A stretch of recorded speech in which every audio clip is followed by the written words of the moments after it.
नमस्ते दोस्तों। आज फिर आपका स्वागत है और आज हम बात करेंगे हमारे पेट्स डॉग्स के बारे में।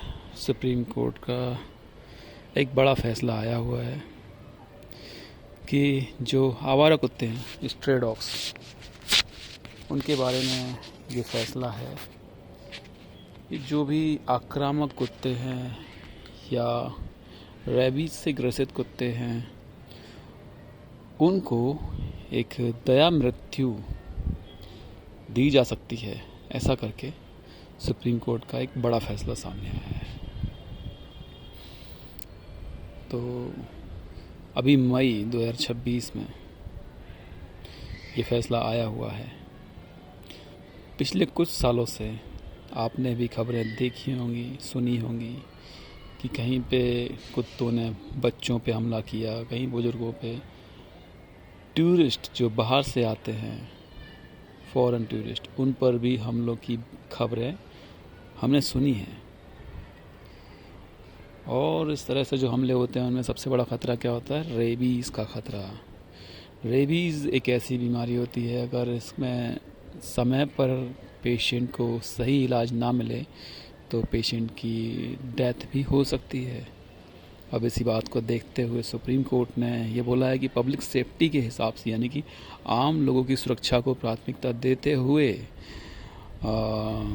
ये फैसला लिया गया। और सुप्रीम कोर्ट ने ये भी कहा कि लोगों को डर के माहौल में जीने के लिए मजबूर नहीं किया जा सकता। और बस यहीं से बात शुरू हो गई, विवाद शुरू हो गया।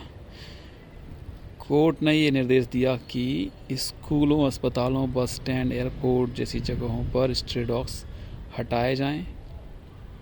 और ये भी कहा कि जो हाई कोर्ट्स हैं वो इस पूरे मामले की निगरानी करेंगे। और सबसे ज़्यादा जो कंट्रोवर्शियल चीज़ यहाँ हुई वो हुई है यूथेनेसिया के बारे में, यानी कि दया मृत्यु के बारे में।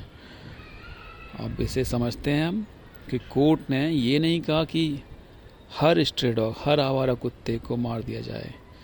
ये फैसला आया है ख़ास तौर पर उन कुत्तों के लिए जो रेबीज से संक्रमित हैं या बेहद आक्रामक हैं और ख़तरनाक हैं, यानी कि जो लोगों की जान के लिए खतरा बन चुके हैं। सिर्फ उन कुत्तों के लिए दया मृत्यु का प्रावधान करने की बात कही गई है।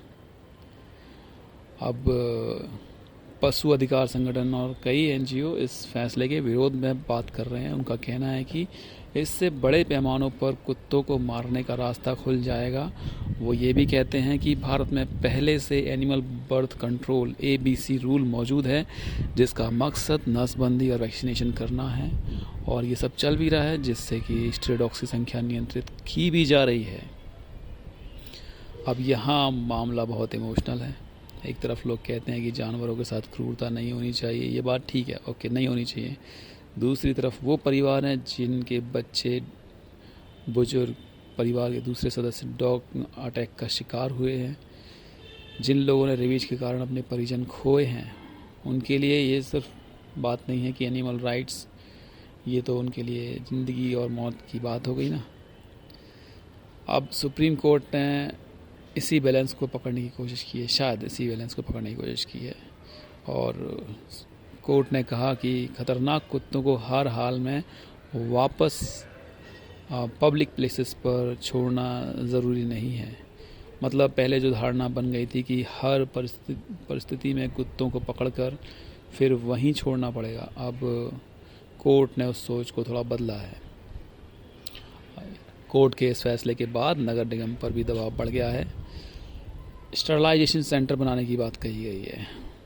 रेजिडेंट्स वेलफेयर एसोसिएशन को भी ताकत मिली है कि वो अपनी हाउसिंग सोसाइटी में स्ट्रे डॉग्स हटाने की मांग कर सकते हैं। लेकिन सवाल ये है कि क्या हमारे नगर निगम इतने सक्षम हैं? क्योंकि सच बात तो ये है कि बहुत सारे शहर हैं हमारे देश के जहां आज भी ठीक से वैक्सीनेशन और स्ट्रे डॉग्स की नसबंदी का सिस्टम बन ही नहीं पाया है। तो अब क्या होगा जब वैक्सीनेशन और नसबंदी का सिस्टम नहीं बना है? तो मैनेजमेंट के नाम पर, हो सकता है कि मैनेजमेंट के नाम पर सीधे सीधे डॉग्स की किलिंग शुरू हो जाए। तो ये भी एक चिंता का विषय है क्योंकि भारत की संस्कृति जानवरों के प्रति हमेशा करुणा भरी रही है, लेकिन साथ ही आधुनिक शहर में नागरिकों की सुरक्षा भी ज़रूरी है। अब यहीं पे पूरा का पूरा कॉन्फ्लिक्ट चालू होता है। एक और इंटरेस्टिंग बात इस फैसले में ये है कि कोर्ट ने आर्टिकल 21 यानी जीवन के अधिकार की व्याख्या को और बड़ा कर दिया है।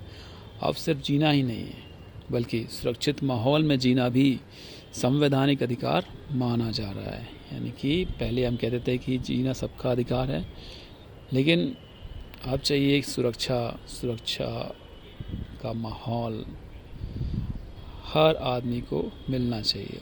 सुरक्षा के माहौल में आदमी जिए, ये है अब।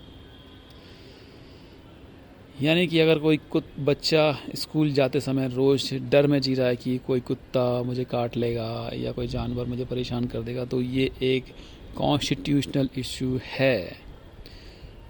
तो अब ये भी है कि मामला सिर्फ स्ट्रे डॉग्स का नहीं है, ये भारत के अर्बन गवर्नेंस की भी परीक्षा है। क्या हमारे शहर इंसानों और जानवरों की सुरक्षा और